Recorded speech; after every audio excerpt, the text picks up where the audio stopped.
Lisa Liang, thank you. Thank you so much for being here today. We're so excited to re-welcome you back to Nomadic Diaries. My pleasure. Thank you for having me back, Doreen. So happy to be back.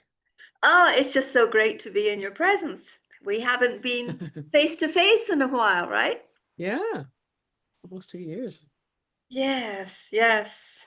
And before that, maybe three or four. Yeah, yeah. Ages. So the story archaeology question, I've heard this term before. But I wonder if you can talk to me about, expats who listen to us generally have some life experience, of course, and then they supersize their lives by going overseas. Yep. It's like you go into the 7-Eleven thinking you're going to get a 16-ounce cup and you come out with a 36-ounce cup. Um, what sort of narratives do you, as a storytelling coach, find that they often discover when they're sort of doing their excavations? Because I know in your classes and in your coaching, you have to start with a lot of questions. So what's common in all of those? What's common is that everyone or so many people tend to have had one of my most one of the first prompts I give is think of a time in your life. Any time in your life is fine. How old were you? Where were you? And what was your greatest need? And what did you do to fulfill that need? Whether or not you were successful, and whether or not what you did was functional or dysfunctional, and what were the obstacles? And no matter who the person is, including expats, quite often something comes up around the age between 4 and 6, something around age Yeah, 5, and it has interesting. something to do with the adult in their life. It was a Mm, mom, a dad, a grandparent, a teacher, somebody, some sort of guardian, and the attention they weren't getting, or the attention they didn't want, or the need to feel protected, or the need to um, find out why this new baby is in the house or whatever, because there's yes, like a new yeah, sibling, and and they will often find that that is a thing that stays with them through life, and yes, then it will come up for them the first time they live away from home, the first time when they're learning a new language, when they're trying to navigate a new culture, when they're trying to figure out, when they're having to be a grown up and do the adulting and figure out where are we going to live and where's the hospital, nearest hospital, and how do I get yes, prescriptions and all that stuff. yeah, And they'll understandably wish there were someone yes. who could hold their hand through it. And I it will, understand that feeling. right? And it'll kind of pull up. It'll in some way sometimes be in some way, even through the most gossamer thread, connected to being 5 years old, and wishing quite up, someone were making them feel safer, Yes, someone were guiding, helping, carrying, or yes, just telling them something that would make them feel more secure and confident, or encouraging them because they're being so brave. Like whatever it is, whatever your thing is, and it could be none of those, it could be a completely different thing, but it sure. will it will come up for people in in moments when they are not feeling fully secure, fully Yes. seen, fully acknowledged, fully whatever it is. And that will happen when you move to a brand new place. Just like, who even am I here? Someone, Yes, I know that feeling very well. yeah. So that's something that I've noticed, that it's just true for everybody. And then whenever there is a larger stressor in your life, that'll make its way Yes. into your general emotional state that you need to self-regulate. So this is something that comes from deep in the subconscious. Is that true? Yeah, yeah. And it percolates to the surface, and of course, it's provoked or invited or welcomed in when we're in those moments of cultural stress, correct? Precisely. And it's, I will always say this over and over to my workshop participants, but it may be painful to live through. It might have been terrible to live through. I'm so sorry you lived through whatever you lived through, but it's great for story. It's just gold, gold, gold, gold, gold for story. So use it, use it, use it when you start to Mm, write or otherwise express. your life story in whatever artistic genre you choose. Well, that's a good point because before we started, I just told you a story and you just told me a story. Yeah, yeah, exactly. So Yeah. we function in stories. And so when people are looking to generate these stories, they don't need to put themselves in a stressful situation. What other suggestions do you have that they navigate that? Do you suggest you give them prompts? Is there Yes. another way to get to this? Yes. Writing prompts are great and they can be so open-ended and you just never know what they'll bring up. And I always, make it as pleasant and comfortable a space as you can when you're going to go into your I'm going to tell my story in whatever way you're going to do it space. You make Yes, that space comfy, you make that space welcoming and secure and what you want. To have your favorite coffee, tea, latte, juice, wine, mm-hmm, whatever. mm-hmm, Use your favorite materials, not just any pen. mm-hmm. Of course, you don't have to get, there's no need to get precious either, because that can become procrastination. So that's not what I'm suggesting, everyone. I'm just suggesting make it a pleasant space. And then you can go to any number of resources for writing prompts. You're welcome to go to mine. I have a whole YouTube page called Hapalis, Hapalis, and there's like over 80 writing prompts on there. And there's also a link to them at my website, interculturalstorytelling.com. And I never give you enough time. You get like maybe 3 to 5 minutes to answer the prompt. So there's no time for you to self-edit or get precious. You just Yeah, have to answer the question, and anything can come up. And it can yes, also often be something joyous. It can be something hilarious. It can be something peculiar, but sort of interesting. yes, Or it yes. can just be something sensory and just sensory, like how that smelled and what it was Mm, like to smell that mm. thing, whatever it was. Yes, yeah. I had AI do some editing of a chapter for me, and I had said something about, so we put a smile on our faces, closed the suitcases, shrugged our shoulders down and faced out the front door, and it took all of that out, and I was like, you put everything I say about the sensory back in. Absolutely. That's what storytelling is. How are we to be? Because we want to, a great storyteller brings us in so completely that we become the protagonist. We just completely root for the protagonist because we relate to them because the story is well told. It does not Yeah, matter who the protagonist is. It does not matter yes, how they grew up. It does not matter what their so quote unquote identity is. If the story is well told, we become them.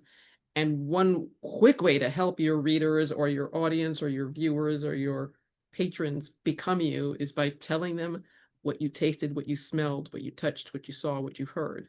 yes, Now we're there. Like, oh, now I'm in Cairo. Now I'm in Cairo in the traffic in 1987. Got it. yes, Because yeah, you have described it to such, perfect detail that if I right. ever go, it will be familiar because you've described it so well. Yeah. So what you're saying is a lot about, I think, some moments I have learned about living interculturally is that part of our translation lives through our senses, doesn't it? And that's Yeah. also our senses can, describing those senses can be a very powerful connector, I think is what I hear you saying. Yes, because all humans have senses, right? So So we can all get on the same wavelength then by talking about through the senses. Talking, I hear, I see, I heard, I felt, I tasted, that sort of thing. correct. And then if someone has a disability and is unable to utilize a certain sense, your description of it helps them imagine it. Yes. So that's just it's a bridge to the other person. Yes. And since Um, all brains are different, you're always like going, I always feel like we're all our each individual country. yes, so well said. Each of us is a country with our own flag and Yep, so true. Different laws, different borders, yes, exactly. all that stuff. Oh my gosh, so true.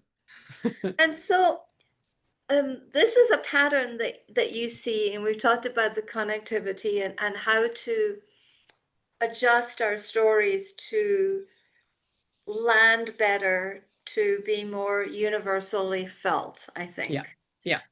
Um, so when people come back, I still have this number in here, and I hope it's correct. But what's the biggest storytelling mistake that you hear us doing when we come back from somewhere? I mean, I know the tendency is to kind of vomit the story out. And I know someone who has done that and Yes, still does that occasionally. So, um, what do you what's the biggest mistake that you can help us head off at the pass? well, first of all, just I want to just commend everyone for any travel they ever do and for wanting to share the story of it. And it can be really hard to do because no, quite often when people can't relate to what we're saying, they shut down, they tune out. So it's understandable if you want to, if you do have a sort of need to vomit it out before the person cuts you off and their eyes glaze over, you just want to share it with someone.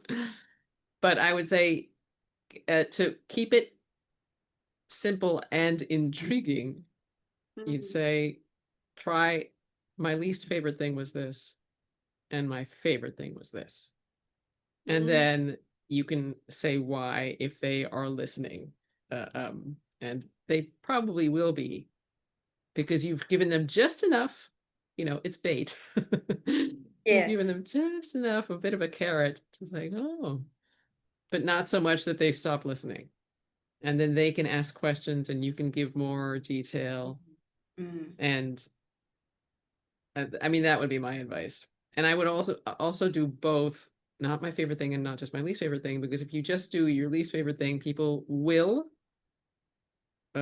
assume you didn't like it.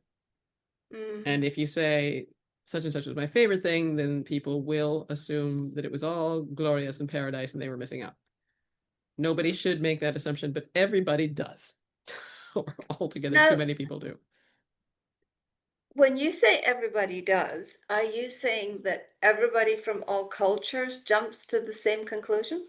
I get, yeah, at least that's my experience is like, you think you're just telling them one little piece of a story. And Mm-hmm. then they'll say a day later or a month later, I still remember how you told me you hated blankety blank, the Oh. whole country or the whole city or the whole vacation. Like, no, I just told you that someone was rude to me. That's all I Mm. said. Yes. So Yeah. this has just happened to me enough times that Yeah. we don't want to silence ourselves, but it can be really exhausting to have to be so careful about what we say. So give yourself permission to say a thing that you did not like and a thing that you did like. Start with the thing you did not like because we're all wired to think of that anyway, Yes. and then end with the thing you liked so that the person who's been drawing the conclusion that this country or city isn't good, oh, can be walked away from that. Yes. Can open their sort of open their mind a little. Mm. Exactly. So that makes me think about a question I'm asked a lot, which was your favorite country? Yeah. Yeah. Yeah. And my very boring answer is usually I never wanted to leave any of them, and I learned something in every place I ever lived, and I carry a piece of them in my heart wherever I go. Does that sound really stupid? No, I adore it. You have nailed it. We all need make a meme of it, Doreen. Oh, really? So we can all just use it. No, I think it's great. And dear listener, you wish you could have seen Doreen's face as she was saying, people ask me, which was your favorite country? And it's just such I was a, screwing up my nose. it was just great. Just like, are you kidding? Yeah. Yeah, because I think that's a great answer. I know for me, mine is always, I, how we've all learned to teach someone, like have a message within an otherwise seemingly neutral answer. Uh-huh. So I'll say, I was happiest in Panama because I was 6 to 10 years old. And those Oh, are good years. You're a kid. All kids are pretty weird at those ages. You're not yet, hitting puberty. everything hasn't gone to heck in a handbasket yet because of adolescence. Yes. So wherever I had been during those years might have been fine, but I was in Panama and there was the Yeah. ocean and we swam all the time in the sun. Yeah. Oh, that's sweet. But I'm also teaching them like wherever a person's happiest might not have that much to do with the country. Yes. Might Yes. have to do with the age they were. Yes. And it absolutely has everything to do with whether or not they made a friend or friends or not. I don't care Mm, how beautiful and quote unquote developed a place is. If you are mm, friendless, you ain't gonna like it that much. I don't absolutely. care how impoverished, how Hmm. developing quote unquote a nation is. If you have good friends there, you will miss it when you leave. Absolutely. Yes. So it's people that make it, man. It is it is people that make it, man. I agree. Absolutely. Yes. Well, that's interesting. So the biggest storytelling mistake that we make is, just to say how we feel, my least favorite and my most favorite is a wonderful thing that people can bring with them. Yeah, and it also giving them permission. You're giving yourself permission to be honest, that it wasn't all ducky and glorious because nothing is. Rarely is anything Yeah. just perfect and great. But it also reminds you how wonderful this particular aspect of this place was. There was just Yes. something that was so great and that you miss. And so do you find that we're being sort of more and more trained to think in black and white, in and out, that we're being bifurcated in some way because I find myself being asked more questions like that more frequently, it seems. Wow. I'm sure you're right. Yeah. I've so long felt like people think in black and white terms my whole life, but I'm sure you're right. And that it's probably gotten worse. Especially because at least, thanks to social media and, the silos that are created, the Yes, bubbles that are created yes, on the internet, which is the exact opposite of what the hopes for the internet would be. It is the exact precise opposite of yes, what it is. was hoped for, that it would open things up. Yes, yes. And in some ways it has, and in some ways it really hasn't. It's really reflected our tribalism as humans, hasn't it? I think so, but I think that is honestly, I sincerely think that is due to algorithms and money making. I mean, honestly, Mm-hmm. just the need to make a buck. The algorithms are helping Mm-hmm. the CEOs to make more money, and so they're going to figure out what you've clicked on, and okay, then we're going to send ads your way around that, and then you're going to get stuck in this loop. Yes, and then you get the same stories again and again and Yeah, again, or the same and it's questions like again. Yeah, because yeah, when people get to meet other people from completely different backgrounds and discover that they have things in common, like what it's like to be the youngest in a big family, what it's like to, have a yes, single dad versus a single mom, what it's like to be the yeah, tallest kid in your class, and then they can talk about that and realize it does not matter that we're different religions and we right, grew up speaking different languages. We both know what it's like to be the giant exactly. in sixth grade. Yeah, yeah, Um, and and people that's love that, yeah, people are so and they happy to, yeah, yes, they do love cross. We really do love crossing cultures. It brings out our global heartedness. exactly. And so to follow up on that, when we come back or we move somewhere, especially if it's to the US right now, or someplace like even Scotland is still fairly, we fairly stick together in our families, but someplace that feels a little more closed. How do you connect with locals when without relying on splaining everything, how do you quickly connect to people through stories without telling the story? Right. I think they've done studies that the more mundane, the more relatable. Or That's why they call it yes, water cooler talk. And people all yes, talking about this, Game of Thrones was the thing everybody was talking about because everyone was watching it. I wasn't, but people just and people would rather talk about things that they all understand and have in common. So you can start with weather. You can Yeah, you can start with, like, is there something irritating about the taxis? I don't know, the buses. There's something about the public transportation that's like, do they have to honk that loud? I don't right. know. That's the when you see another person also looking uh Yeah. irritated by the honk. Yeah. But Or in our city, we have, there's a very, very long history and tradition over hundreds of years where they set off a boom. It's like it's bigger than a normal firework. It's very loud. I yep. can't remember what it's like, what it's called. Um, but you're allowed so many booms in a year, I think, from your address. But Okay. they can start at 4, 3, 5 in the morning. Oh. And oftentimes they're legitimate because they're to announce to the heavens that someone has passed away Oh, okay, yeah. Okay. or a baby has been delivered. Yeah. So they're actually sound signals, Uh-huh. Uh-huh. but it can be very, very wearing on some people Yeah. who move Oh, into yeah. the center of town and are used to quiet because it's not quiet. It's Yeah. Mexico. It's Yeah. wonderful. Right. But that's, that's just part of the crossing the culture. So Yep. talking about booms would be okay in Mexico? Yeah, I think so.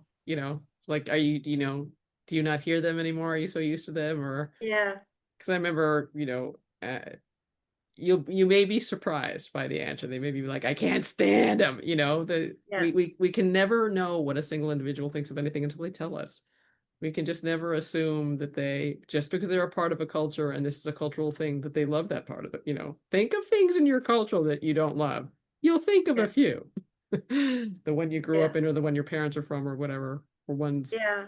So, I think another thing I could I could talk to people in my subdivision is about the train.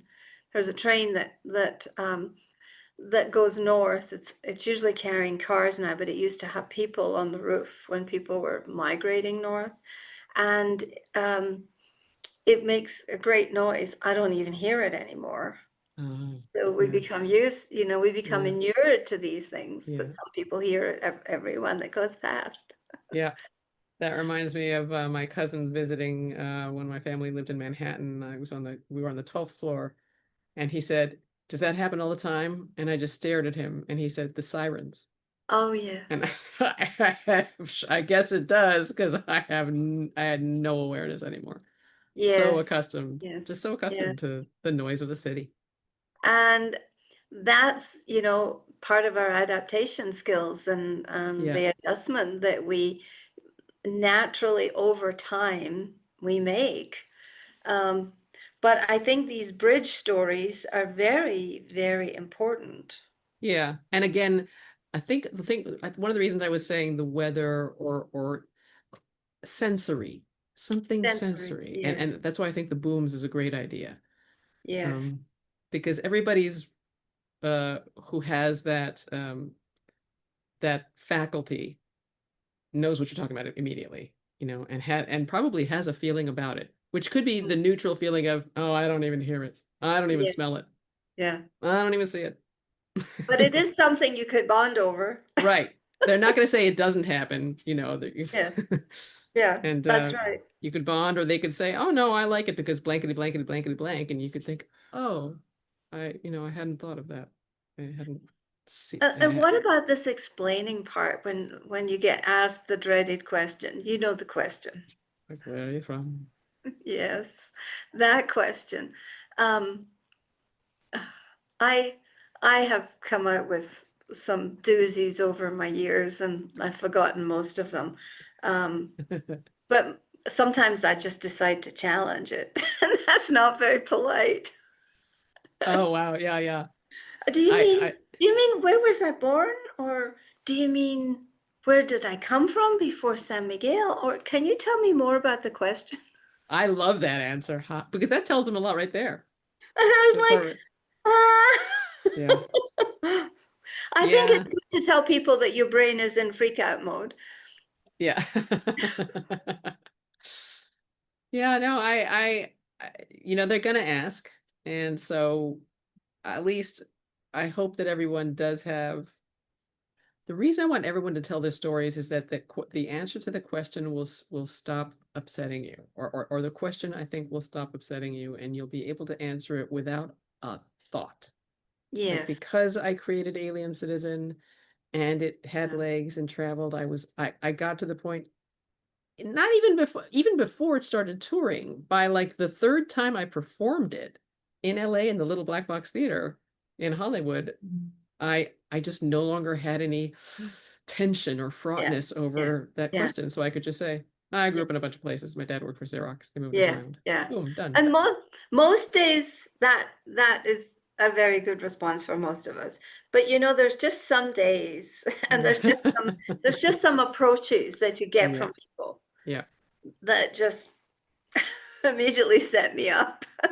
Well, I think that your response was great then because it's not impolite. You're still being polite, saying, "Well, do you mean this, or do you mean that, or do you mean that, or do you mean this?" Which has Yeah. just answered their question about whatever they were thinking. You're wrong. This person has lived many places.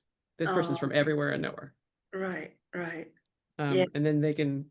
I think your answer is great. Well, I that's mean, good. It's reassuring to know that answer is appropriate sometimes.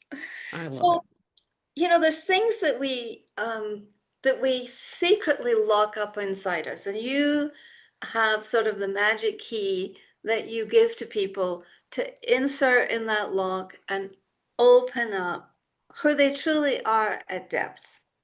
And Yep. that's what you do. So, what stories do you see, not chronically, but frequently, that expats tell themselves over and over again that we should quit, that we should either talk more about or not never talk about? I can honestly say I haven't come across a please stop, please don't tell that story again story yet because each person is unique. So Hmm. how they interpreted their experiences is Yeah. utterly, Hmm. I'm happy to say I haven't found boring patterns, tiresome, here we go again, that story. I haven't. People have been, and I will give humanity the credit of each person being unique, but I'm also going to give me the credit and think maybe I attract people who Yes. completely Yeah. aren't on a path Yeah. that is replicable because they're not trying to copy anyone else. They're Exactly. they definitely, like everyone, want to belong, Yes. everyone, but they don't they don't follow any obvious paths. I'm everybody's story. I'm always at some point just my jaw drops at what people have been Mm. through and how much courage they Mm. have shown that quite often they'll take completely for granted because that was just life for them. And for the rest of it, it's like, what? You Yes. know, Yes. yeah, Yeah. Well, that could be a combination of many things. It could be a combination of your patience and your grace that's kind. and the midwifing that you do for these stories, because you really truly are midwifing these stories into the world, right? I love that. I love you put it. Thank you, Dorian. Yes, yes, that is what I'm Write doing. that Yes, down. I am midwifing. Love it. So much nicer than facilitating, which Oh, sounds so yes. corporate. Yes, it does. But, that's the audience sometimes, right? Yeah, yeah. So, when we navigate talking about our stories and about our host culture, are there rules like, um, are there rules of things that we should or should not say about appropriating it or misrepresenting it? I, if there are any rules, I don't know a single one, because every country I've lived in, I've had some appreciation for something there that Yeah. I focus on frequently in order to get my resonance up. So I'm really Yes. positive while I'm there. Yes. So good. Even Saudi Arabia. Yeah, yeah, sure. Yeah. I the only rules I've noticed that I need to gently remind people of sometimes is it's not appropriation. Um at least the people who worked with me are really good about saying, look, I was immersed. So Mm, I do mm, feel like that's, mm. it's absolutely part of my identity because I was immersed for, 10 years. And I'm not Peruvian. Yes, But it is part of my, and they're very good yes, well, that's what I've found, especially third culture kids, is they can be really good at teasing out the nuances and making it clear. Look, sure, this is a sure, part of me, but I cannot claim it as my nationality. sure. But I will not reject it or Mm, never speak of it because mm. someone who's from actually Uganda would say, well, but you're not Uganda. Like, I know I'm not. You lead. A rule is you Sure, lead look, sure. I was born in Kansas, but I was raised in El Salvador. Mm, I speak hmm. Spanish as well as English. This is Yeah, not my story, but sure. just those basic blunt facts will go a very long way. And so the only rule I've found with people is I've found sometimes uh, they will forget to describe themselves in their memoirs, and Mm, they'll only describe the people from the other cultures. mm. And I'll have to say, if you're going to describe anyone, you have to describe you. Yes. Because otherwise we don't know why you feel the need. Mm, And I mean a physical description of their phenotype. So like if you need to describe that that person's skin color is dark, then you need to describe that your skin color is light. yes. And please Yeah. don't use the word fair. Okay. Okay. Because that's not the opposite of dark. True. In True. many other ways. So just little things like that. Like Wow. if you really need us to know that the neighbor or your best friend or that the house staff um, had glittering dark eyes, what color are your eyes? Yeah. Yeah. So that Um, there's a sense of contrast. And of course that really helps because the more we help people to build up the invisible picture, because we think in pictures. right. So Yeah. we speak in pictures, or some of us speak in pictures. So Yeah. you have to describe those pictures effectively in order to have the contrast, right? And use the same kind of wording. If you're using more than color, if you're also using more modifiers, other adjectives, then use that many words for when you describe you. And or your mom and or your dad and or your sibling and stuff so that there's just simple equality, honestly, in terms of the way you're doing it. And the only other rule is, and this is not just a rule for expats, it's a rule for Everyone. many authors, please do not describe people of color in terms of food. It's a cliche. Yeah, um it doesn't matter if you've overheard a person of color saying, oh, I've got mocha skin. They get to say that. we don't. You don't. I'm sorry, white people just don't get to say that. I'm sorry, but it's incredibly cliche. Number one, please let's all try to stop writing in cliches. Number two, it's dehumanizing because it's not a human thing, it's a food. Like if I never read another description of an Asian person's eyes as the color of Darjeeling tea or Earl Grey, like Or they're almond from shape. almond shaped and also the color of some kind of black tea. Oh, Because tea comes from Asia. Like, oh, fine, you guys, come on. And also because I end up thinking, is this author a cannibal? ah, Because they're constantly describing the person of color in terms of food. Like now I'm disturbed. So that's a yeah, rule in general, but since many an expat is white or Caucasian and has lived in countries where yes. the majority are people of color, then please avoid that. And it's not appropriation, but it No. is cliche. Wow. Well, I'm gonna go back through my book. It's going to the editor in a month or two, and I'm like, gotta go back through my book and see if I did that. And there's You there's make, great I don't resources think online. I don't think I did, but I bet you didn't. But yeah, go ahead and check. It's okay. I mean, just there's wonderful resources online that will where you can, look it up and say how to describe people of color and really great authors. African American and Asian American and, Sure. you know, et cetera, have said, look, please, here's a whole plethora of words you can use. That's That, great. And yeah, and things and words other than Latino right, yeah, for where I live, it seems like it yeah, it just seems like there should be ways that we are become educated and sensitive enough that we can find better words. yeah, I also blame exactly. algorithms on limiting vocabulary. Yes, we can blame algorithms for ever so much. Oh, thanks for the permission. Absolutely, Appreciate that. absolutely. It's Wow. Well, true. this has been really interesting. Now, I do have one question.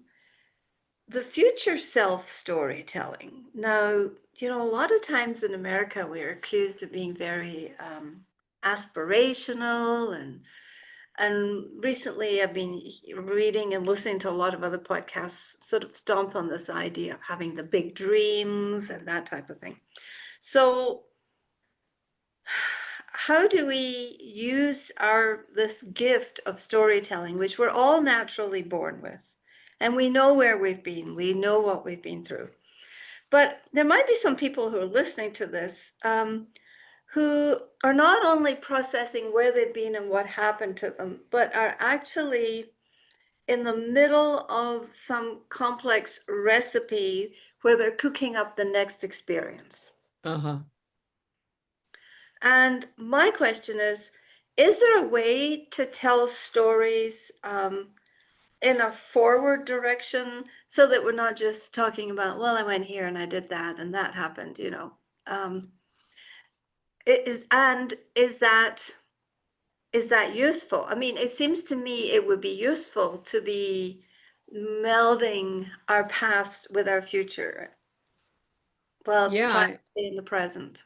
yeah, I mean, you can, I agree, and I think it's great to, you know, start to hope for certain stories to be told. Start like think, I hope that, this Hmm. place that I lived in had this, and I hope that where I'm going to will have that. Or if you're in the choice path, if you're choosing where to live next, if you have that privilege, then I'm going to look for a place that has that Yes. because that was a place where I felt so uh comfortable and enough and creatively fulfilled in that Mm, cafe that played that music and smelled like this and blah, blah, blah, blah. Maybe there'll be a place like that in a new place because I've learned mm, about myself and that's yes. what I want for my future. I can Yes. thrive in Mm-hmm. this kind of environment. And if it doesn't have it, well, how am I going to create it for myself? And then Mm, you're thinking, you're making plans, you're figuring right. it out, Right. you're honoring yourself and your needs. But you're using your hindsight to sort of project some foresight to become this present moment's insight, right? Yes, and to remind yourself it might not be there. This thing that I am describing and Mm, hoping won't be there. mm, So what, even if I can't recreate it for myself, I hope I find something. And then you start, do some research. You're researching like yes. what do they Yes. have?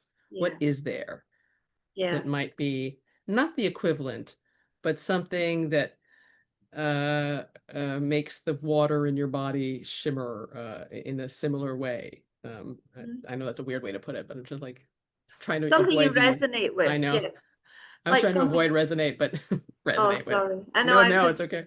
I will probably overused it. It's one of I my. use it all the time. That's why I was I was going to try not to, but I it's do true. Just too. resonate. Yeah, but So yeah. tell me what happens in your storytelling workshops.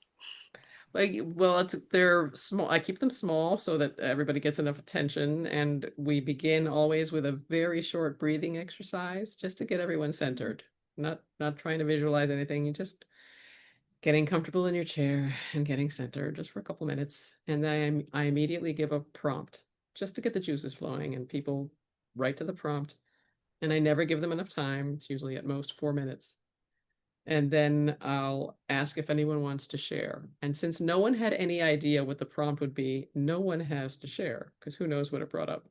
Sure. And then people present what they've been working on between sessions, and they either already know they're writing chapters for their memoir or scenes for their solo show or figuring out how to do a keynote.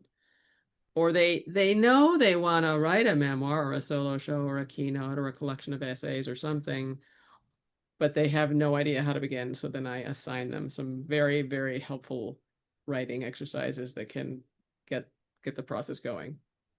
And Well, it's too everybody's late very for kind. me. I've already written the book, but I will consult you at some point. Yeah, who knows? Maybe you'll be, because the book comes out, maybe you'll be asked to write a bunch of articles and stuff, and you'll like, hell, That's never true. know, never know. That's true. Yes. The 100 word, the 200 word, the 500 Exactly. word, the 1,000 word. Exactly. Oh The, yes. the whole thing. Well, Yeah. this has been fascinating. When does your next workshop start? It starts on October 19th, which is a Sunday, and it'll be 11 a.m. Pacific time, and Okay. it'll last for 6 weeks. Um, Excellent. yeah. Excellent. And people can find you online at Yes, they can find me for my workshops at interculturalstorytelling.com. But Fabulous. when in doubt, you can always go by my name, my full real name, Elizabeth with a Z, Liang, Liang, and it will shoot you to wherever you need to go. Well, Elizabeth Liang, I really appreciate your brilliance and your steady presence with the subject of storytelling. I think it's so valuable and so healing for the world and for each of us who have an opportunity to tell our story. Thank you for being with us today. My pleasure. You're very welcome. Thank you for having me, Doreen. Thank you for your steady presence over the years. You have been an incredible source of comfort and inspiration and education and just like a ballast, I think, for expats and TCKs all over. And I think you know more of us than any of us because of your podcast. I just invite anybody to come on who'll talk to me. That's great. I think it's the best way. So you've kept people connected, and I think that's what we always need. Thank you. Thank you so much, Lisa. We My must do pleasure. this once a year. Yeah, that'd be great. Okay.